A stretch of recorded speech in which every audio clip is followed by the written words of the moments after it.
नमस्कार मंडळी, कसे आहात? सान्वी प्रणवी मॉम या यूट्यूब चॅनलवरती आपले स्वागत आहे. तर इथे माझ्यासमोर भेंड्या बघून तुम्हाला वाटत असेल की मी भेंडीची भाजी बनवणार आहे, तर बिलकुल नाही. मी आज बनवणार आहे झाडीपट्टी स्टाईलने अस्सल असं भेंडीचं चमचमीत आरण. तर ही रेसिपी आपल्याला आपल्या चॅनलवरती एका आपल्या ताईने कमेंट केली होती की भेंडीच्या आरणाची रेसिपी दाखव. तर त्यानुसार आज आपण भेंडीचं आरण बनवणार आहोत.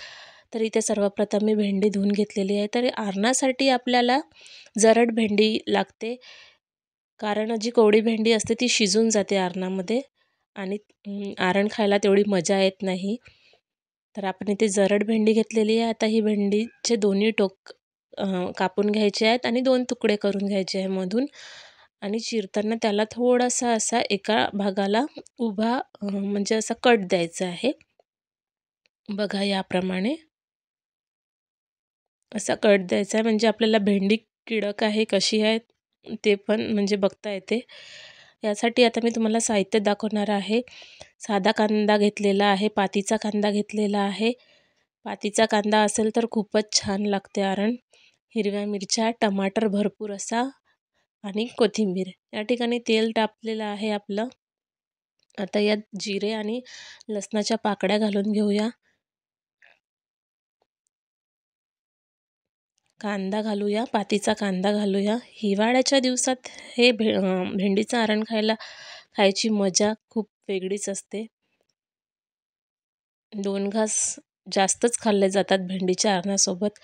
तर हा आरणाचा प्रकार चंद्रपूर जिल्ह्यातील काही भागात, पूर्ण चंद्रपूर जिल्ह्यातही नाही बनवला जात आणि गडचिरोली जिल्ह्यात बनवला जातो आणि चंद्रपूरच्या काही भागात.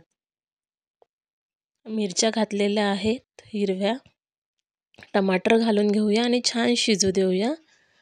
थोडं झाकण ठेवून घेऊया याच्यावर शिजायसाठी.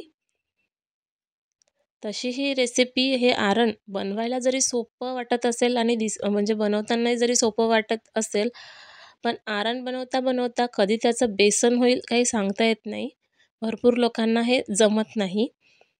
तर या ठिकाणी हळद घातलेली आहे, मीठ घातलेली आहे.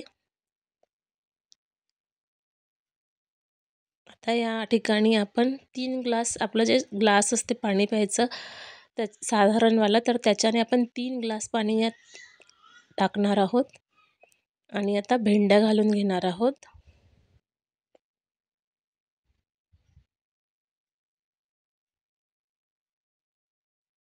माझ्या घरी तर अगदी आवडीने खाल्ले जाणारी रेसिपी आहे भेंडीचं आरण, मेथीचं आरण. आता आपण हे उकळायला ठेवणार आहोत. या ठिकाणी मी आपल्या नाश्त्याचा जो चम्मच असते त्याच्याने 4 चमचे तांदळाचं पीठ घेतलेलं आहे. आरणासाठी तांदळाचंच पीठ वापरा, गव्हाचं किंवा बेसनाचं पीठ वापरू नका. आणि छान याच्या गुठळ्या म्हणजे निघेपर्यंत याला छान भिजवून घ्या. अशा प्रकारे गुठळ्या राहायला नकोत. आपल्या पाण्याला उकळी आलेली आहे मस्त. तरी आपण याला पुन्हा 5 मिनिट या भेंड्या इथे शिजू देऊया. तशा त्या उकडताना शिजतातच, पण आणखी आपण 5 मिनिट शिजवून घेऊया.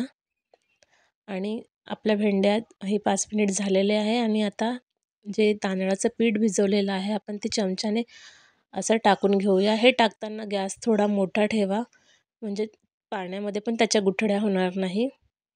आपण सगळं हे मिश्रण याच्यात टाकून घेऊया. बघा, एकदम घट्ट आरण पण तुम्हाला खायला चांगलं लागणार नाही आणि एकदम पातळ पण नाही. तर ते मीडियम घट्ट असं पाहिजे, घट्ट नाही एकदम. तर बघा इथे उकळी आलेली आरणाला मस्त अशी. आणि कोथिंबीर टाकून घेऊया.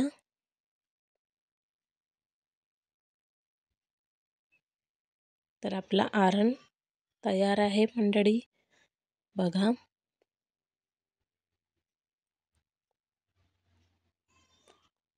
भातासोबत खूप मस्त वाटते. ट्राय करा तुम्ही सुद्धा नक्की. कशी वाटली भेंडीच्या आरणाची रेसिपी नक्की सांगा कमेंट बॉक्समध्ये, कारण तुमच्या कमेंटमुळेच मला माहीत होईल की याच्यात काय सजेशन करायचं आहे किंवा कसं काय करायचं आहे तर नक्की कमेंट करा. थँक्यू.